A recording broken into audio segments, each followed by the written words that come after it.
सादिक़ व अमीन हुज़ूर अकरम सल्लल्लाहु अलैहि वसल्लम की अमानत दारी का अजीम वाक़या मक्के की गलियों में मसरूफ़। लेकिन इन सब के दरमियान एक हस्ती है जिन्हें हर शख्स सादिक़ और अमीन कहकर पुकारता है। ये वो हस्ती है जो कभी झूठ नहीं बोलती, किसी का हक नहीं मारती और सबकी अमानतें अपने पास हिफाजत से रखती हैं।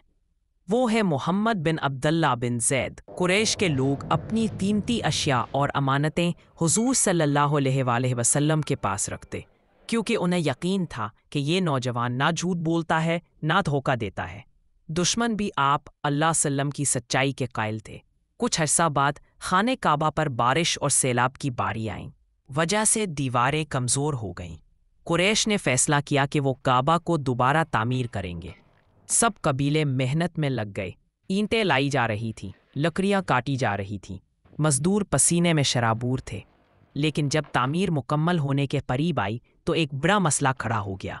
हजरे अस्वद, जो कि अल्लाह के घर का मुकद्दस तरीन पत्थर है, उसे अपनी जगह पर रखने की बारी आई। हर कबीला चाहता था कि ये शरफ उसे हासिल हो। बात बढ़ते बढ़ते झगड़े में तल्ख कलामी, चीखो पुकार, हत्ता के तलवारें खींचने की नौबत आ गई। आखिरकार कुरैश के एक बुजुर्ग ने कहा, झगड़ा ख़त्म करो। जो शख्स सबसे पहले हरम में दाखिल होगा हम उसका फैसला मानेंगे। सब ने ये तजवीज़ मान ली और निगाहें काबा के दरवाजे पर लग गई। इतने में दरवाज़ा खुला और मोहम्मद सल्लल्लाहु अलैहि वसल्लम अंदर तशरीफ़ लाए। सबके लबों पर खुशी छा गई। ये सादिक़ व अमीन है, हम उनके फ़ैसले पर राज़ी हैं। आप सल्लल्लाहु अलैहि वसल्लम ने फरमाया, झगड़ा मत करो, आओ मैं तुम्हें ऐसा तरीका बताऊं जिस पर सब खुश हों।